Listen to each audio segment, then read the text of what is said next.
Selamat pagi teman-teman, kita akan mulai ibadah sekolah minggu. Mari kita naikkan pujian untuk Tuhan, kita bersorak-sorak, kita menyanyikan segala puji syukur untuk Tuhan.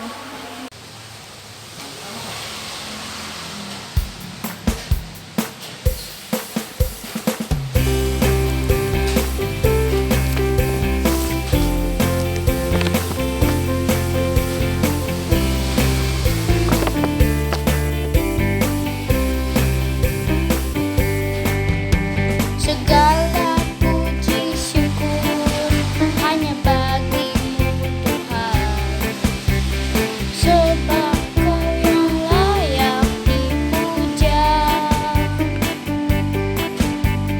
Kami mau bersorak, tinggikan nama-Mu. Haleluya.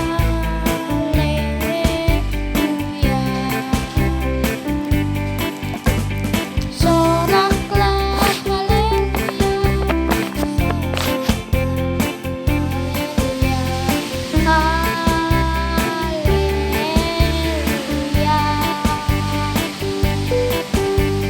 soraklah haleluya, soraklah haleluya, haleluya.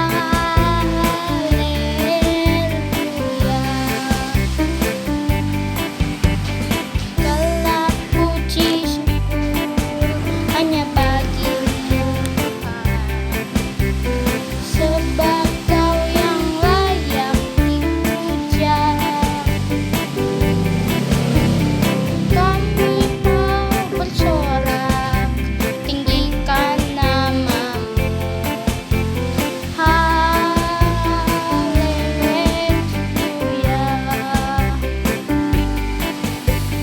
Soraklah haleluya, soraklah haleluya, haleluya.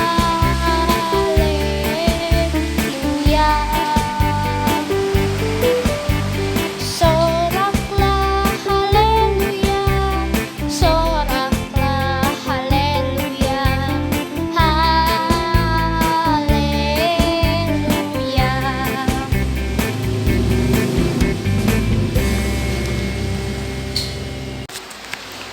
Teman-teman, mari kita berdoa. Tuhan Yesus, terima kasih kami diberkati dengan tubuh yang sehat. Kami dapat ikut ibadah sekolah minggu. Terima kasih. Tiba saatnya kami akan mendengarkan firman-Mu. Berkati lause-lause yang akan menyampaikannya. Tolong kami agar mengertinya. Dalam nama Tuhan Yesus kami berdoa. Amin. Teman-teman, mari kita menyanyi Ku Mau Cinta Yesus.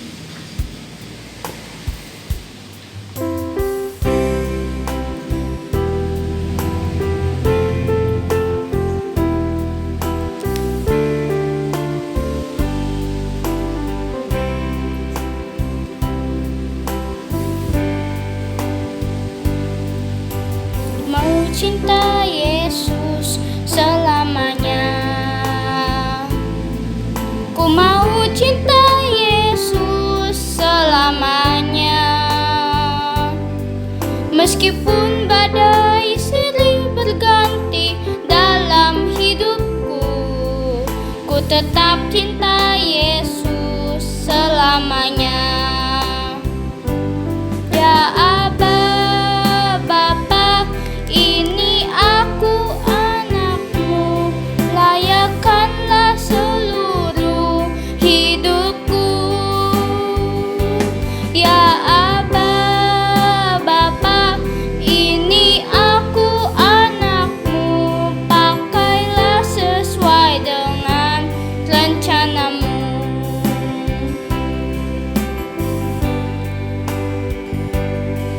Ku mau cinta Yesus selamanya. Ku mau cinta Yesus selamanya. Meskipun badai silih berganti dalam hidupku, ku tetap cinta Yesus selamanya. Ya Aba, Bapa, ini aku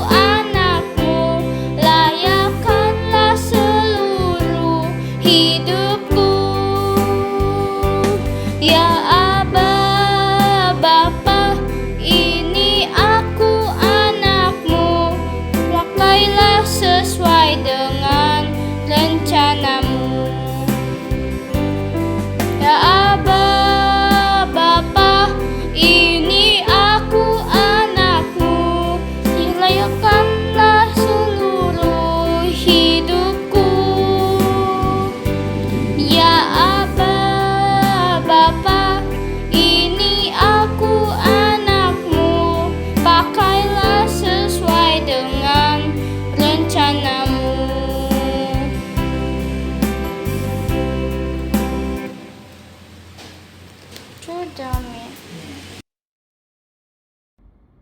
Selamat pagi adik-adik yang dikasihi Tuhan. Puji Tuhan, hari ini kita kembali bisa belajar bersama-sama kebenaran firman Tuhan. Nah, sebelum kita mendengarkan firman Tuhan, mari kita berdoa. Tuhan Yesus yang baik, kami bersyukur hari ini kami boleh diberikan kesempatan untuk bersama-sama belajar firman Tuhan. Tuhan, kami mohon kiranya Tuhan menolong setiap kami juga Lausi akan menyampaikan firman Tuhan supaya sungguh-sungguh kami boleh mengerti akan kebenaran firman Tuhan yang disampaikan. Terima kasih Tuhan Yesus, kami berdoa dan mengucap syukur di dalam nama Tuhan Yesus. Amin. Nah adik-adik, hari ini Lausi kembali akan menyampaikan firman Tuhan tentang seseorang. Wah, ada seorang pemuda. Kalau pemuda itu laki-laki atau perempuan?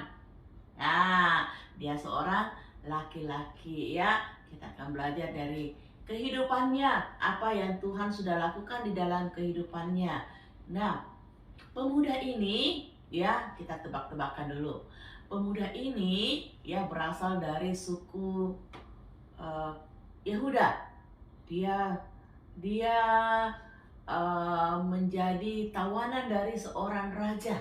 Ya, dibawa ke istana, dan di dalam istana itu dia belajar dan dia diajar selama 3 tahun ya. Setelah itu dia akan bekerja di dalam kerajaan. Nah, adik-adik tahu siapa dia? Ya, siapa yo? Oh, ada yang menjawab Yusuf. Bukan ya. Siapa lagi ayo? Betul ya. Dia adalah Daniel. Nah, hari ini kita akan belajar dari kitab Daniel ya. Semuanya adik-adik, semuanya sudah siapkan Alkitabnya? Kita akan belajar bersama-sama dari kitab Daniel ya. Mari sama-sama, selama Lausi cerita Alkitabnya tetap dibuka ya. Kita belajar dari kitab Daniel pasal 1. Daniel pasal 1. Nah, apa yang dikatakan firman Tuhan di dalam Daniel pasal 1 ya? Mari sama-sama kita lihat. Wah, ternyata di dalam firman Tuhan mengatakan bahwa pada tahun yang ketiga pemerintahan Raja Yoyakim, datanglah seorang raja ya yang bernama Nebukadnezar. Raja Nebukadnezar ini adalah raja yang memerintah di kota Babel. Mereka datang ke mana? Mereka datang ke Yerusalem untuk mengepung kota itu. Ya, Raja Nebukadnezar datang mengepung kota Yerusalem. Apa yang dia lakukan? Karena Yoyakim tidak taat sama Tuhan, Tuhan menyerahkan Yoyakim kepada raja, dan sebagian perkakas-perkakas yang ada di dalam tangannya diserahkan kepada Raja Nebukadnezar, dan mereka membawa semua perkakas-perkakas itu ke istana ya. Nah, bukan saja itu, tetapi raja berpesan kepada kepala istananya. Yuk, siapa nama kepala istananya? Namanya Aspenas ya. Aspenas, raja memerintahkan kepada dia untuk membawa beberapa orang-orang Israel yang berasal dari keturunan raja dan bangsawan. Beberapa orang Israel keturunan raja dan bangsawan. Nah, di antara orang-orang itu terdapat pemuda-pemuda yang kuat, yang gagah perkasa ya, yang berperawakan baik, mereka pintar ya, dibawa juga ke istana. Di antara mereka itu terdapat Daniel dan beberapa temannya. Ya, masih ingat nama teman-temannya Daniel? Ya, pasti kita sering mendengarkannya ya. Namanya, nama teman-temannya Daniel siapa? Daniel. Ada siapa lagi? Ada Hananya. Ada siapa? Ada Asaria dan ada Misael ya. Nah, keempat orang ini mereka cakep-cakep, mereka pintar, mereka gagah-gagah ya. Mereka dibawa ke istana untuk mereka belajar di istana siapa? Raja Nebukadnezar. Nah, pada saat pemimpin istana itu membawa mereka ke istana, nama mereka diganti ya. Kita lihat di dalam pasal 7. Namanya diganti, Daniel dinamainya siapa? Belsasar. Hananya dinamainya menjadi Sadrak ya. Misael namanya menjadi Mesak dan Asaria menjadi Abednego. Jadi sekarang namanya bukan Daniel, Hananya, Misael dan Asaria ya. Sekarang ganti namanya menjadi Belsasar, Sadrak, Mesak dan Abednego. Ya, mereka berempat tinggal di istana. Ya, mereka dididik di istana selama 3 tahun. Nah, adik-adik, pada saat mereka tinggal di istana, mereka diharuskan untuk memakan makanan raja. Mereka diharuskan minum anggur yang raja minum ya. Tetapi ternyata makanan dan minuman itu sudah dinajiskan, maksudnya sudah dipersembahkan kepada dewa-dewa mereka, baru mereka makan dan minum ya. Nah, adik-adik, bolehkah demikian? Ya, Daniel dan teman-temannya tidak mau. Mereka tidak mau menajiskan diri dengan makanan dan minuman raja. Akhirnya mereka minta kepada pengawal istana yang ditunjuk. Ya, mereka bilang, berikanlah kami makanan, sayur dan minum air putih saja. Ya, nah, karena kami tidak mau menajiskan diri. Kenapa? Karena Daniel dan kawan-kawannya itu mereka takut sama Tuhan ya. Mereka adalah anak-anak Tuhan yang mengasihi Tuhan, dan mereka tidak mau menajiskan dirinya dengan makanan-makanan yang sudah dipersembahkan kepada berhala. Nah, adik-adik, waktu Daniel dan kawan-kawannya meminta bahwa mereka mau hanya makan sayur saja ya, tidak mau makan daging ya, orang pengawal istana ini ya, kepala istana ini menyampaikan kepada mereka, wah, bagaimana bisa kalau yang lainnya makan daging sedangkan kalian cuma makan sayur? Nanti kalau kalian kurus bagaimana? Ya, pasti saya yang disalahkan sama raja ya. Tetapi Daniel mengatakan kepadanya, jangan khawatir ya, kita coba saja 10 hari ya. Dalam 10 hari kalian bisa lihat apakah kami ini menjadi kurus dan tidak sehat, ataupun kami akan menjadi sehat ya. Nah, dengan persetujuan akhirnya mereka mengadakan percobaan. Setelah 10 hari apa yang terjadi? Wah, adik-adik, ternyata Daniel dan kawan-kawannya itu setelah 10 hari mereka melihat pertumbuhannya. Wah, mereka menjadi orang yang sehat, mereka tetap kuat, mereka tetap segar ya. Walaupun hanya mereka cuma makan sayur, mereka hanya minum air putih saja, tidak minum anggur. Nah, adik-adik, selama itu Tuhan juga melihat kesetiaan daripada Daniel dan teman-temannya. Tuhan memberikan apa? Tuhan menambahkan kepada mereka kepintaran, Tuhan menambahkan kepada mereka hikmat ya. melebihi daripada orang-orang yang belajar di istana. Nah, terlebih kepada Daniel, Tuhan memberikan dia hikmat untuk mengartikan mimpi-mimpi, mengartikan hal-hal yang tidak terpikirkan oleh manusia. Nah, adik-adik, apa yang raja lakukan setelah melihat pertumbuhan daripada Daniel dan teman-temannya? Kita melihat di dalam pasal 18 ya. Setelah mereka lewat waktu yang ditetapkan, ya mereka harus belajar. Setelah mereka belajar, ya selama berapa tahun? 3 tahun. Mereka pun dibawa ke istana di hadapan Raja Nebukadnezar. Pada saat bertemu dengan Raja Nebukadnezar, Raja mengajak mereka untuk bercakap-cakap. Ya, wah begitu banyak raja bertanya kepada mereka.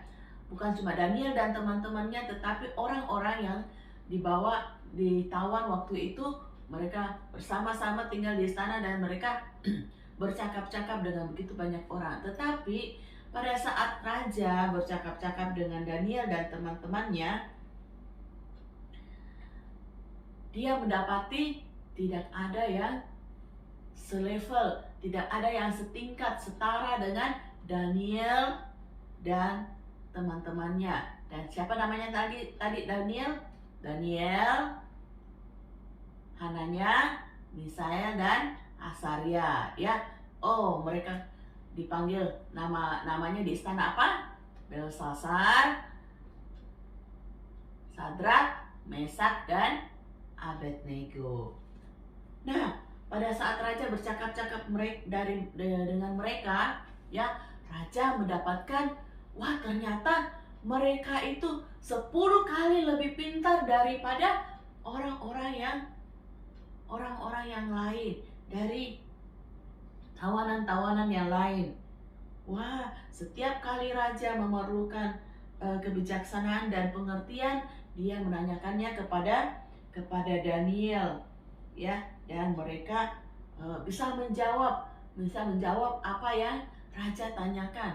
Mereka lebih pintar dari ahli jampi dan seluruh orang-orang yang berilmu di dalam kerajaan. Wah, mereka hebat ya. Mereka bukan insinyur, bukan sarjana, tetapi Tuhan memberikan hikmat kepada Daniel dan teman-temannya. Tuhan memberikan kepintaran kepada Daniel dan teman-temannya, sehingga mereka boleh menjawab setiap pertanyaan-pertanyaan yang diberikan oleh raja kepada mereka. Nah, adik-adik, akhirnya Daniel dan teman-temannya itu mereka tinggal di kerajaan. Nah, adik-adik, kita melihat bagaimana kehidupan Daniel, bagaimana Tuhan memimpin kehidupan Daniel. Ya, dia dibawa ke kerajaan. Raja siapa tadi? Raja Nebukadnezar. Nah, di sana mereka belajar berapa lama? Mereka belajar selama 1 tahun, 1 hari, atau 1 minggu? Wah, mereka belajar selama 3 tahun. Setelah mereka belajar 3 tahun, mereka akan bekerja di kerajaan, ya, bekerja pada raja. Nah, adik-adik, kita melihat bahwa Tuhan tidak pernah meninggalkan Daniel. Daniel itu seorang anak yang takut akan Tuhan, ya. Daniel dan teman-temannya, mereka takut akan Tuhan, mereka taat kepada Tuhan. Walaupun di istana mereka tinggal, ya, bisa saja mereka sampai di istana, mereka lihat, wah, ada makanan-makanan yang enak, ada anggur, ya. Mereka tergoda, tetapi pada saat itu mereka tidak tergoda dengan makanan dan minuman yang enak-enak. tapi mereka tetap taat kepada Tuhan. Ya, walaupun mereka bisa makan itu ya, tetapi mereka tidak mau. Mereka tidak mau makan karena makanan itu sudah dipersembahkan kepada berhala. Nah, mereka hanya mau taat kepada Tuhan. Mereka berdoa kepada Tuhan. Mereka menyerahkan kehidupan mereka kepada Tuhan. Ya, mereka percaya bahwa Tuhan yang akan menjaga mereka. Nah, akhirnya Tuhan pun memberikan mereka hikmat, memberikan mereka kepintaran. Adik-adik, demikian pula dengan kita. Ya, segala sesuatu yang kita miliki itu bukan karena kita, bukan karena orang tua kita, tetapi karena Tuhan yang memberikan kepada kita. Kita bisa sekolah saat ini itu karena Tuhan. Kita bisa belajar, kita bisa punya segala sesuatu, semuanya daripada Tuhan yang berikan kepada kita, bukan karena usaha kita. Ya, mungkin papa mama kita bekerja, ya, mungkin kita juga ada toko bisa berjualan, tetapi jangan lupa berkat yang Tuhan berikan itu melalui papa mama, melalui orang-orang lain, ya, melalui keluarga-keluarga yang lain buat kita. Demikian juga kita bisa sekolah, kita bisa pintar, ya. Bagaimana kita bisa berpikir, ya? Tuhan memberikan kita kepintaran, ya. Semua yang kita miliki itu berasal daripada Tuhan.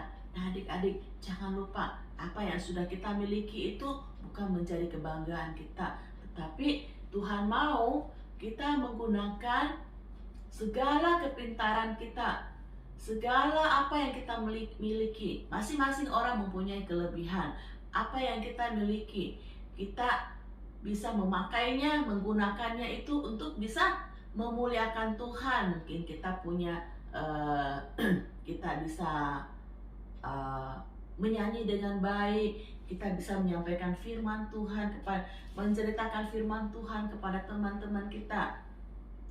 Mungkin di sekolah kita pintar belajar matematika, kita pintar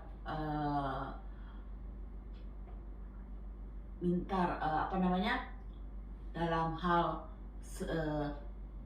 menolong teman kita bisa menolong teman kita. Kenapa kita tidak lakukan, ya? Nah, pakailah kepintaran kita, pakailah apa yang sudah Tuhan berikan kepada kita, ya, untuk bisa menolong orang lain, untuk bisa memuliakan Tuhan, ya. Tuhan pasti senang melihat itu. Nah, adik-adik, ada satu ayat hafalan, ya, yang akan kita hafal bersama-sama di dalam Mazmur 111 ayat 10. Mazmur 111 ayat 10. Ya, kita buka sama-sama, ya. Apa yang dikatakan di sana? Mazmur 111 ayat 10 mengatakan, permulaan hikmat adalah takut akan Tuhan. Semua orang melakukannya berakal budi yang baik. Puji-pujian kepadanya tetap untuk selama-lamanya. Jadi ingat, hikmat itu berasal dari mana? Kepintaran itu berasal dari mana? Dari Tuhan, ya. Tuhan yang memberikan kepintaran kepada setiap kita, ya. Kita akan hafal ayat ini satu kali. Mazmur 111 ayat 10. Mazmur 111 ayat 10. Permulaan hikmat adalah takut akan Tuhan. Semua orang yang melakukannya berakal budi yang baik. Puji-pujian kepadanya tetap untuk selama-lamanya. Bisa? Sekali lagi, ya. Mazmur 111 ayat 10. Permulaan hikmat adalah takut akan Tuhan. Semua orang yang melakukannya berakal budi yang baik. Permulaan hikmat adalah takut akan Tuhan. Semua orang yang melakukannya mempunyai akal budi yang baik. puji-pujian kepadanya untuk selamanya. Puji-pujian kepadanya, kepada siapa? Kepada Tuhan, tetap untuk selama-lamanya. Sekali lagi, terakhir ya. Mazmur 111 ayat 10. Permulaan hikmat adalah takut akan Tuhan. Semua orang yang melakukannya berakal budi yang baik. Puji-pujian kepadanya tetap untuk selama-lamanya. Nah, adik-adik, kita selalu ingat ya, kalau kita percaya kepada Tuhan, kita mempunyai hati yang takut akan Tuhan ya. Kita minta pertolongan kepada Tuhan, Tuhan akan menolong kita, memberikan hikmat kepada kita, menambahkan kepintaran kepada kita ya. Kita bisa menjadi orang yang mempunyai akal budi yang baik. Kita bisa mempunyai anak Tuhan yang baik, anak Tuhan yang bisa menjadi saksi bagi Tuhan dan memuliakan nama Tuhan. Nah, adik-adik, kiranya kita semua bisa melakukan firman Tuhan yang Tuhan sampaikan pada hari ini, menggunakan setiap apa yang sudah Tuhan berikan kepada kita untuk bisa memuliakan nama Tuhan. Nah, adik-adik, sampai di sini firman Tuhan yang disampaikan kiranya boleh menjadi berkat bagi kita semua. Ya, kita senantiasa ingat hidup kita untuk memuliakan Tuhan. Sebelum kita menutup ibadah kita pada hari ini, mari sama-sama kita berdoa.